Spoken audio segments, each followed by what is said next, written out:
আসসালামু আলাইকুম। সংবাদে আপনাদের সবাইকে স্বাগত জানাচ্ছি। আমি ফিরোজ তোহা। শুরুতেই আরবে কেবলস সংবাদ শিরোনাম।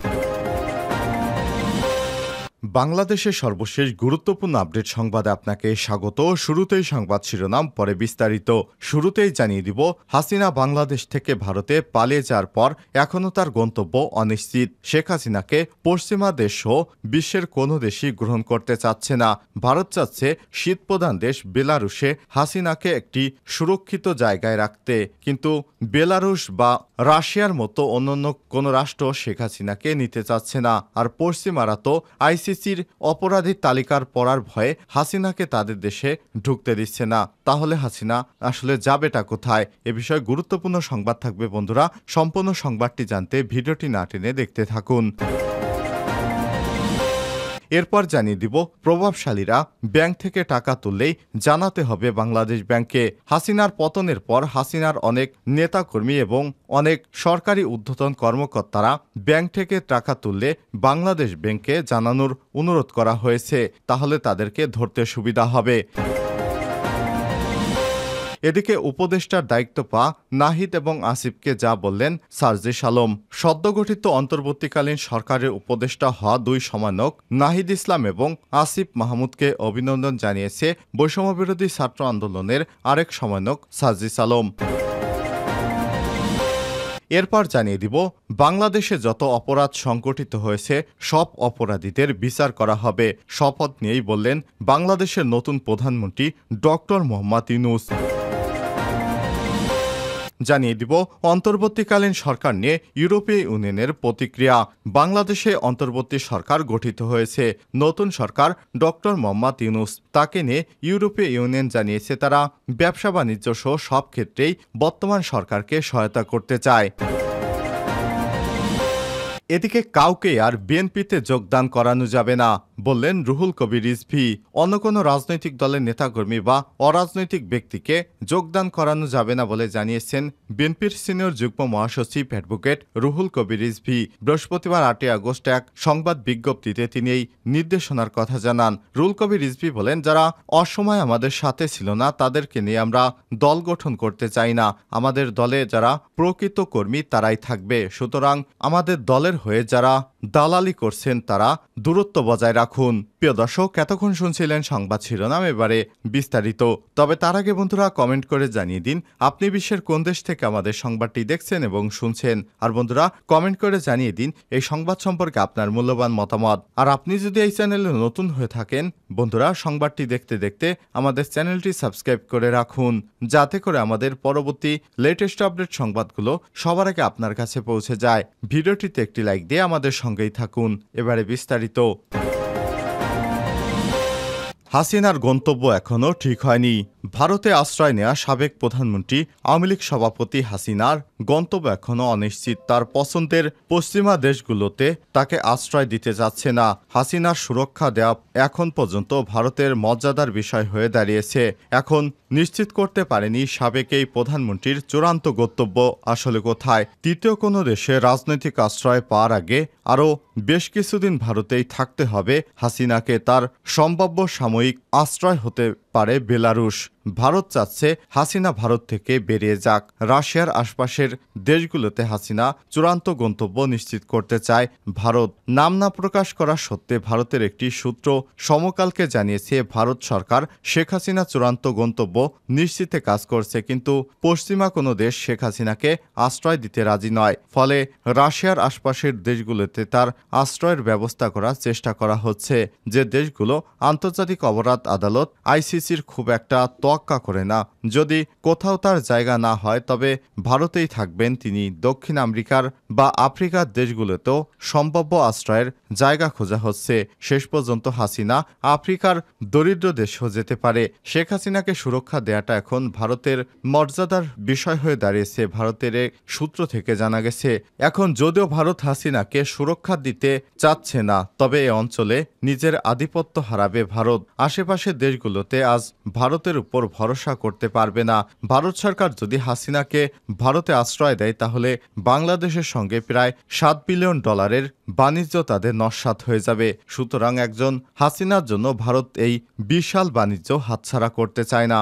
সূত্র জানিয়েছে, গত সোমবার নয়াদিল্লিতে পৌঁছানোর পর হাসিনার জন্য যুক্তরাজ্যের রাজনৈতিক আশ্রয়ের ব্যবস্থা চেষ্টা করা হয়, তবে সেটা চেষ্টা এখনো সফল হয়নি। ফলে যুক্তরাজ্য না হলে ইউরোপের দেশ ফিনল্যান্ডে যেতে আগ্রহ প্রকাশ করছে সাবেক এই প্রধানমন্ত্রী, তবে দেশটিও তাকে আশ্রয় দিতে রাজি নয়। ফিনল্যান্ডে হাসিনার বোনের ছেলে রয়েছে, সেখানে হাসিনা আশ্রয় নিতে চায়, কিন্তু ফিনল্যান্ডের সরকার চায় না যে হাসিনার মতো একজন অপরাধীকে আশ্রয় দিতে। এবার হাসিনা তাহলে যাবে কোথায়? শীতপ্রধান দেশ বেলারুশে তার সর্বশেষ গন্তব্য হতে পারে বলে অনেকেই মত প্রকাশ করেছে, কারণ পশ্চিমা দেশ বা বিশ্বের অন্য কোনো গণতান্ত্রিক দেশ হাসিনাকে জায়গা বা আশ্রয় দিতে চায় না, কারণ তাহলে তারাও আইসিসির অপরাধীদের তালিকায় পড়তে পারে। সুতরাং হাসিনার গন্তব্য এখনও অনিশ্চিত। প্রভাবশালীরা ব্যাংক থেকে টাকা তুললেই জানাতে হবে। রাজনৈতিকভাবে প্রভাবশালী কোনো ব্যক্তিরা ব্যাংক থেকে যে কোনো পরিমাণ টাকা তুললেই জানানোর নির্দেশ দিয়েছে বাংলাদেশ ব্যাংকের নিয়ন্ত্রণাধীন বাংলাদেশ ফাইন্যান্সিয়াল ইন্টেলিজেন্স ইউনিট বা BFIU। তারা জানিয়েছে, শেখ হাসিনা সরকারের পতনের পর তার অনেক নেতাকর্মী এবং প্রভাবশালীরা দেশ থেকে টাকা তুলে বিদেশে পাচার করছেন, তাদেরকে ধরিয়ে দিন। ব্যাংকাররা জানিয়েছেন, এরই মধ্যে তারা নগদ টাকা উত্তোলনের তদারকি করছেন। সম্প্রতি আইনশৃঙ্খলা পরিস্থিতি অবনতিতে তারা লেনদেনের ক্ষেত্রে নানা নিয়ন্ত্রণ এনেছেন। এর অন্যতম কারণ, এটিএম বুথের টাকা ঢোকাতে রাজি হচ্ছে না সিকিউরিটি কোম্পানিগুলো, আবার এক শাখা থেকে আরেক শাখায় টাকা নিতে চাচ্ছেন না কেউ। এ অবস্থায় গ্রাহকেরা এটিএম বুথে টাকা পাচ্ছে না। আবার এসব বুথে টাকা আছে যেখানে লেনদেনের সীমা কমিয়ে দেওয়া হয়েছে। বাসাবাড়ি নিরাপত্তা বিবেচনায় অনেকেরই টাকার কথা বিবেচনা করে ব্যাংকের শাখায় এসে টাকা জমা দিচ্ছেন। তারা কোনোভাবেই এজেন্ট ব্যাংকিংয়ের সাথে লেনদেন করতে চাচ্ছেন না। এ কারণে তারল্য সংকট দেখা দিয়েছে ব্যাংকগুলোতে। ব্যাংকের দায়িত্বপ্রাপ্ত কর্মকর্তারা জানিয়েছেন, তারল্য সংকট মোকাবেলায় তারা এই ধরনের কিছু ব্যবস্থা গ্রহণ করেছেন।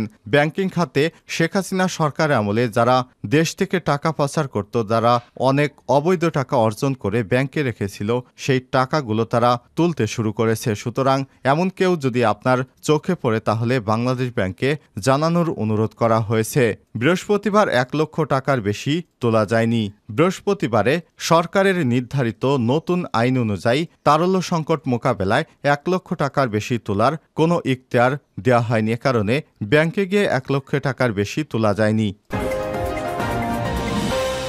উপদেষ্টার দায়িত্ব পাওয়া নাহিদ এবং আসিফকে যা বললেন সার্জিস। সদ্যগঠিত অন্তর্বর্তীকালীন সরকারের উপদেষ্টা হওয়া 2 সমন্বয়ক নাহিদ ইসলাম এবং আসিফ মাহমুদকে অভিনন্দন জানিয়েছে বৈষম্যবিরোধী ছাত্র আন্দোলনের আরেক সমন্বয়ক সার্জিস আলম।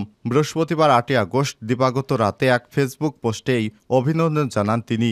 সার্জিস আলম ফেসবুক পোস্টে লিখেছেন, প্রথমেই নাহিদ এবং আসিফকে অভিনন্দন। এটা যেমন তাদের জীবনে গুরুত্বপূর্ণ একটি অর্জন, তেমনি দেশের মানুষের স্বার্থে আত্মত্যাগও বটে। কারণ অন্তর্বর্তীকালীন সরকার থাকার কারণে সামনের ইলেকশন তাদের স্যাক্রিফাইস করতে হবে। আমি বিশ্বাস করি তারা দুইজন এই অন্তর্বর্তীকালীন সরকারের পুরো দেশের মানুষের প্রাণের দাবিগুলোর প্রতিনিধিত্ব করবে, জনগণের রায় বাস্তবায়ন করতে চাপ প্রয়োগ করবে, আমাদের আস্থার প্রতিবিম্ব হয়ে উঠবে। সব অপরাধীদের বিচার করা হবে, শপথ নিয়েই বললেন নতুন প্রধানমন্ত্রী ডক্টর মোহাম্মদ ইউনূস। কথিত স্বৈরাচারী শেখ হাসিনা সরকারের বিভিন্ন প্রতিষ্ঠানকে ব্যবহার করে ক্ষমতা কুক্ষিগত করে রেখেছিল। আমরা বিগত সরকারের এই প্রচেষ্টা ব্যর্থ করা প্রতিষ্ঠানগুলোর হারানো গৌরব ফিরে আনব বলে মন্তব্য করেছেন অন্তর্বর্তীকালীন সরকারের প্রধান উপদেষ্টা ডক্টর মোহাম্মদ ইউনূস। বৃহস্পতিবার 8 আগস্ট বঙ্গভবনের শপথ অনুষ্ঠানে তিনি এসব কথা বলেন। এ সময় তিনি বলেন, বিভিন্ন চেষ্টায় ব্যবহৃত হয়ে যারা অপরাধ সংগঠিত করেছেন তাদের আইনগত বিচারের মাধ্যমে শীঘ্রই উপযুক্ত শাস্তি দেওয়া হবে। একই কথা সব মন্ত্রণালয়, সংস্থা, শিক্ষা প্রতিষ্ঠানের জন্য প্রযোজ্য। সর্বোচ্চ অপরাধীদের বিচার করা হবে। ডক্টর মোহাম্মদ ইউনূস বলেন, আজ প্রত্যেকটি প্রতিষ্ঠান তার সদস্যরা নিজ নিজ কর্তব্য পালনের মাধ্যমে দ্বিতীয় স্বাধীনতাকে উপভোগ করবেন। তারা দেশকে গৌরবের শীর্ষে নিয়ে যাবেন এবং দেশবাসী জগৎবাসীকে উপভোগ করার সুযোগ করে দিবেন। আমি জাতির পক্ষ থেকে নির্ভয় আনন্দচিত্তে নিজ নিজ কর্মস্থলে ফিরে আসার অনুরোধ করছি। অন্তর্বর্তীকালীন সরকার নিয়ে ইউরোপীয় ইউনিয়নের প্রতিক্রিয়া। বাংলাদেশের নতুন অন্তর্বর্তীকালীন সরকার নিয়ে এবার মন্তব্য করেছে ইউরোপীয় ইউনিয়ন। উপদেষ্টা হিসেবে জায়গা পাওয়ার সবাইকে স্বাগত জানিয়েছে ইউরোপীয় পররাষ্ট্রনীতি বিষয়ক প্রধান জোসেফ বোরেল। তিনি বলেছেন, বাংলাদেশের নতুন প্রশাসনের সঙ্গে কাজ করতে আগ্রহী। বোরেল জানান, গণতান্ত্রিক ক্ষমতা হস্তান্তরের জটিল এ কাজে তাদের নতুন সরকারকে সহায়তা করা হবে।